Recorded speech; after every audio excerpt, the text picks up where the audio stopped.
दोस्तों, दुनिया में हर इंसान कामयाब होना चाहता है और अपने सपने को जीना चाहता है, लेकिन ये जिंदगी हर मोड़ पर हमारा इम्तिहान लेती है। और असल में जब हम किसी सफल इंसान को देखते हैं तो उनके पीछे की डिफिकल्ट लाइफ और संघर्ष को नहीं बल्कि उनकी आज की दुनिया देख हम हैरान होते हैं। दरअसल दुनिया का कोई इंसान परफेक्ट नहीं होता, लेकिन उनमें से कुछ लोग सफलता के शिखर पर पहुंचकर बाकी लोगों के लिए एक मिसाल बनते हैं। तो जरूर उनमें कुछ ऐसी बात होती होगी जो औरों से उन्हें अलग करती है। दोस्तों, आज की हमारी इस इंटरेस्टिंग वीडियो में भी हम बात करने वाले हैं एक ऐसे ही इंसान, कैप्टन जैक स्पैरो के नाम से फेमस हॉलीवुड के हाईएस्ट पेड एक्टर्स में शुमार जॉनी डेप के बारे में, जो आजकल अपनी एक्स वाइफ एम्बर हर्ड के साथ चल रहे डिफेमेशन ट्रायल यानी मानहानि केस की वजह से सुर्खियों में है। इस केस को डिटेल में जानने के लिए वीडियो को लास्ट तक जरूर देखिएगा। तो चलिए वीडियो को शुरू करते हैं। वैसे तो रियल लाइफ में न जाने कितने लीक से हटकर चैलेंजिंग और सनकी किरदार निभाने वाले जॉनी डेप को अपनी लाइफ में भी काफी संघर्ष करने पड़े, लेकिन अंत तक हार न मानते हुए उन्होंने पूरी दुनिया में अपनी एक्टिंग का लोहा मनवाया। जॉनी डेप का जन्म 1 जून सन 1963 को अमेरिका के ओवेंसबोरो केंटकी में हुआ था। उनके पिता एक सिविल इंजीनियर और माँ रोड साइड रेस्टोरेंट में वेटर का काम करती थी। असल में पिता के जॉब की वजह से जॉनी को लगातार ट्रेवल करना पड़ता था, जिससे उनका बचपन 20 से भी ज्यादा जगहों पर बीता और आखिरकार सन 1970 में वो फ्लोरिडा में सेटल हो गए। जॉनी को बचपन से ही म्यूजिक बहुत पसंद थी, इसलिए उनकी माँ ने 12 साल की उम्र में उन्हें एक गिटार गिफ्ट किया था, जिसे आज भी वो अपने पास रखते हैं। सिर्फ 15 साल की उम्र में उनके पेरेंट्स के बीच तलाक हो गया और फिर उसके बाद जॉनी डेप ने अपने आगे का कैरियर रॉक म्यूजिक में बनाने का फैसला किया और इसी वजह से वो 2 हफ्ते तक स्कूल नहीं गए। लेकिन जब स्कूल वापस गए तो उनके प्रिंसिपल ने उनके म्यूजिशियन बनने के सपने को साकार करने की सलाह दी।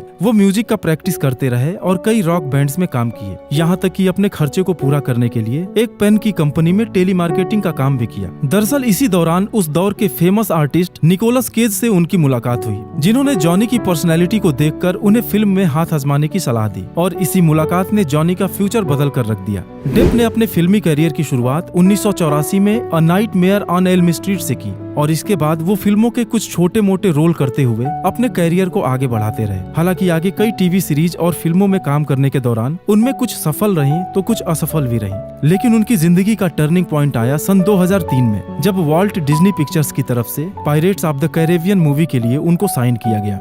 दोस्तों, फिल्में तो दुनिया में बहुत बनती हैं, लेकिन उनमें निभाए जाने वाले सिर्फ कुछ ही किरदार ऐसे होते हैं जो कि लोगों के जेहन में हमेशा हमेशा के लिए अमर हो जाते हैं। पायरेट्स ऑफ द कैरेबियन में जॉनी डेप के द्वारा निभाया गया किरदार भी फिल्मी दुनिया के उन्हीं सबसे बेहतरीन किरदारों में से एक ऐसा ही कैरेक्टर है जो अपने बेबाक अंदाज से न केवल हम लोगों का मनोरंजन करता है बल्कि हमें जिंदगी जीने और सक्सेस हासिल करने का तरीका भी सिखा जाता है। आज जॉनी डेप के लिए लोगों की जो दीवानगी है उसके पीछे रीजन है उनका pirates of the Caribbean movie में निभाया गया कैप्टन जैक स्पैरो का एक लीजेंडरी किरदार, जिसका first part the curse of a black pearls सन 2003 में रिलीज किया गया। $140 मिलियन की बजट में बनी इस फिल्म ने लगभग $600 मिलियन यानी लगभग 5,000 करोड़ का कारोबार कर इतिहास रच दिया था।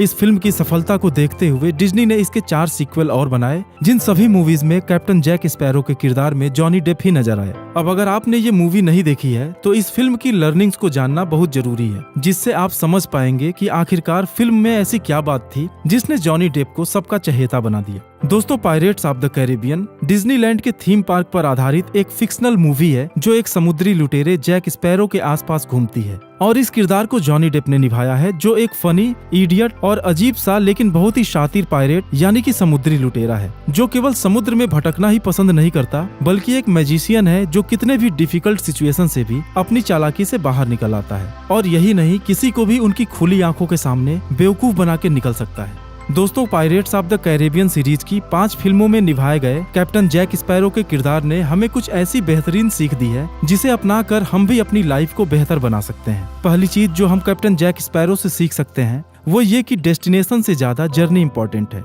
हम सबका जिंदगी जीने का एक रीजन होता है, हम किसी न किसी चीज के पीछे जिंदगी भर भागते रहते हैं। ये सही बात है कि लाइफ में एम्बिशन जरूरी है उसको डायरेक्शन देने के लिए, लेकिन जिंदगी जीने का मजा तभी आता है जब जिंदगी जीतने के लिए नहीं, जीने के लिए जीते हैं। कैप्टन जैक स्पैरो समुद्र में खोए रहना पसंद करता है, उसके भी एम्बिशन है। कभी उसे ब्लैक पर्ल्स चाहिए तो कभी फाउंटेन ऑफ यूथ, लेकिन अल्टीमेटली उसे चाहिए खुली हवा, फ्रीडम।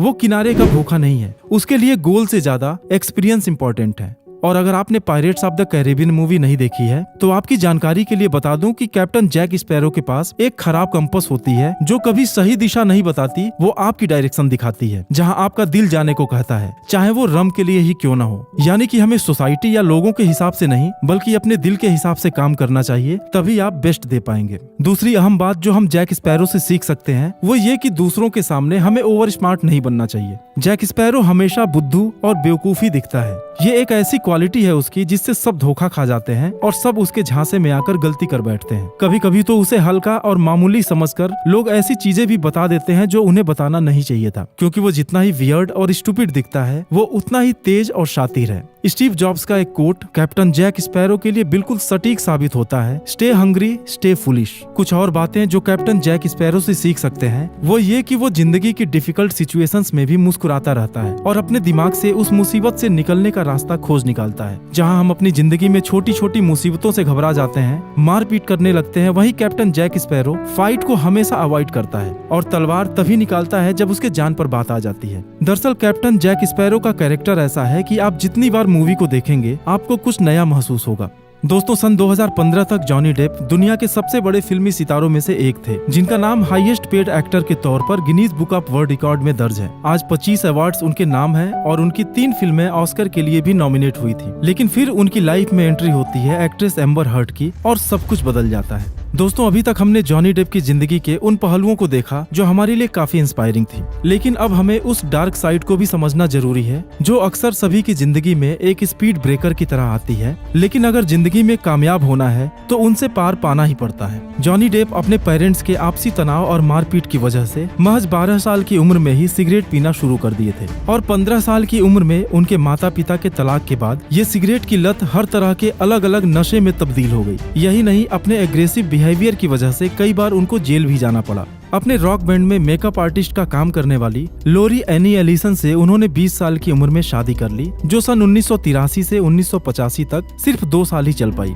जॉनी डेप ने सन 1990 में एक्ट्रेस विनोना राइडर को प्रपोज किया, जिसके लिए उन्होंने अपने दाहिने हाथ पर विनोना फॉरएवर टैटू बनवाया था। और इस रिश्ते के अलावा जेनिफर ग्रे, शेरिलिन फेन और अंग्रेजी मॉडल केट मॉस के साथ उनके रिश्ते के बारे में दुनिया जानती है। केट मॉस से अपने ब्रेकअप के बाद डेप ने फ्रांसीसी अभिनेत्री और गायिका वेनेसा पैराडीज के साथ एक रिश्ता शुरू किया, जिनसे उनकी मुलाकात सन 1998 में फ्रांस में द 9th गेट की शूटिंग के दौरान हुई थी। वेनेसा से उनके 2 बच्चे हैं, बेटी लिली रोज मेलोडी डेप और बेटा जॉन क्रिस्टोफर जैक डेप। हालांकि ये रिश्ता भी ज्यादा दिन नहीं चल पाया और ब्रेकअप के बाद जॉनी डेप ने अभिनेत्री एम्बर हर्ट को डेट करना शुरू किया, जिसके साथ डेप ने सन 2011 में द रम डायरी मूवी में काम किया था। फरवरी 2015 में जॉनी डेप ने एम्बर हर्ट के साथ शादी कर ली, लेकिन ये शादी भी महज 15 महीने ही चल पाई और मई 2016 में एम्बर हर्ट ने ये आरोप लगाते हुए डिवोर्स फाइल किया कि जॉनी डेप ड्रग्स और अल्कोहल के नशे में उन्हें वर्बली और फिजिकली प्रताड़ित करते हैं। हालांकि जॉनी डेप ने उनके इन आरोपों को एक्सेप्ट नहीं किया, लेकिन आपको तो पता ही है कि डोमेस्टिक वायलेंस के केस में औरतों का पक्ष हमेशा भारी पड़ता है। डिवोर्स की अर्जी को एक्सेप्ट कर लिया गया और डेप को $7 मिलियन की रकम एम्बर हर्ट को चुकानी पड़ी। एक गौर करने वाली बात यह भी है कि एम्बर हर्ट ने डिवोर्स के बाद मिलने वाली 7 मिलियन की रकम को एक बच्चों के हॉस्पिटल CHLA और एक डोमेस्टिक वायलेंस से पीड़ित महिलाओं की हेल्प करने वाली संस्था ACLU को डोनेट करने का वादा भी कोर्ट में किया था, लेकिन आज तक उस रकम को डोनेट नहीं किया है। तलाक के बाद एम्बर हर्ट अलग अलग मंचों से जॉनी डेप के बारे में नेगेटिव स्टेटमेंट्स देने लगी, जिसका प्रभाव जॉनी डेप के फिल्मी कैरियर और स्टारडम पे दिखने लगा। यहाँ तक कि सन 2018 में यूके की एक न्यूज़पेपर एनजीएन के खिलाफ जॉनी डेप को मानहानि का मुकदमा करना पड़ा, क्योंकि उसने एक आर्टिकल में जॉनी डेप को वाइफ बीटर कहा था।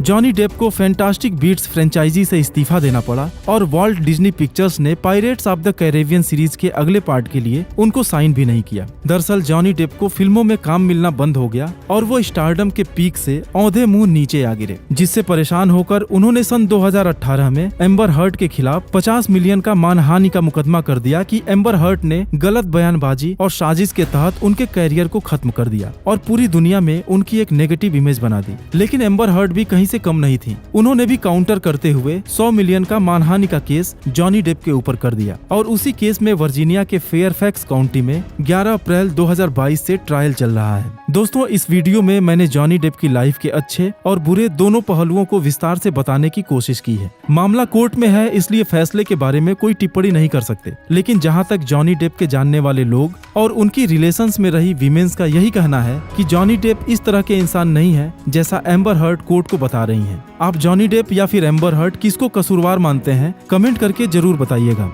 आपके बहुमूल्य समय के लिए धन्यवाद।